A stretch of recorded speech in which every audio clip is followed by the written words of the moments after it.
Deficit looms over Republican tax bill as Senate nears vote.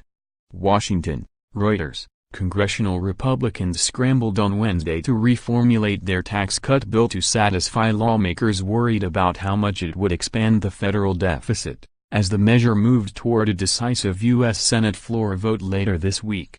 Stocks rallied on optimism that the tax cut package could pass, but obstacles remained, including attempts to address the estimated $1.4 trillion that the bill would add to the United States' $20 trillion national debt over 10 years. Senate Majority Leader Mitch McConnell said lawmakers would take a procedural step forward on Wednesday by voting whether to begin formal debate on the bill. That could lead to a vote on Thursday or Friday. Democrats oppose the legislation, but only a simple majority of senators will be needed to start debate on the bill, which aims to cut taxes on corporations, other businesses and a wide range of individuals and families. Republicans have a 50-48 majority in the 100-member Senate, giving them enough votes to approve the bill if they can hold together.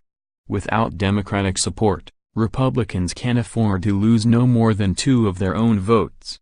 President Donald Trump was traveling to Missouri on Wednesday to give a speech imploring members of his own party to get behind the effort, which would be his first significant legislative achievement since taking office in January. The Senate must pass tax cuts and bring Main Street roaring back to life, Trump will say, according to excerpts of his remarks released by the White House.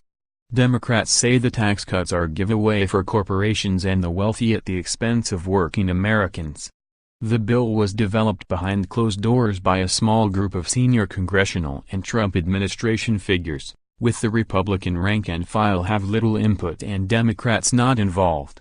Senate Democratic leader Chuck Schumer said on Wednesday the process was starkly partisan and unwise.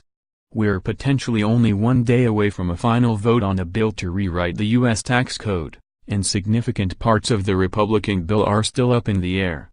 By the time of the vote, no one will have a definitive analysis of how the bill would impact the economy, he said. A major sticking point in the Senate was how the bill deals with the federal budget deficit and the national debt. Senator Bob Corker, one of few remaining fiscal hawks in the Republican Party, wants to add a tax snapback provision to the bill that would raise taxes automatically if economic growth targets are not hit in the future to offset a higher deficit. That trigger proposal has become a target of growing criticism among conservative Republicans and lobbyists, including interest groups aligned with the billionaire industrialists Charles and David Koch, who say the prospect of tax hikes could undermine future economic growth. I'd prefer not having it there. We're probably going to have one. But I'd prefer not having it, Republican Senate Finance Committee Chairman Orrin Hatch told reporters.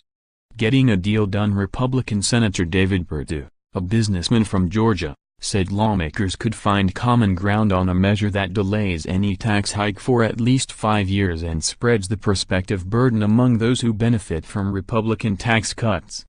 This is about getting a deal done, Perdue told a press conference with Republican senators and representatives of Koch-aligned groups including Americans for Prosperity. I don't want this bill destroyed because of a pursuit for perfection. I'm optimistic, actually, that we'll find a common ground here. Federal Reserve Chair Janet Yellen, asked about the tax trigger idea at a congressional hearing on the economy on Wednesday, said she was worried about growing U.S. debt. The idea of triggers is motivated by the concern that some have over the picture we have of debt sustainability now and into the future, and I would simply say I am very worried about the sustainability of the U.S. debt trajectory, she said. Yellen will step down from her post early next year. Republican Senator Susan Collins, who has not yet announced a commitment to vote for the bill, sounded optimistic on Tuesday that her concerns were being addressed. She had serious qualms about the plan to include repeal of the individual mandate from the Obamacare healthcare program in the tax bill. But Trump and other Republicans on Tuesday signaled willingness to mitigate the impact of that by allowing a vote on Collins' measure providing money to help insurers cover the most expensive patients, senators leaving a lunch with Trump said.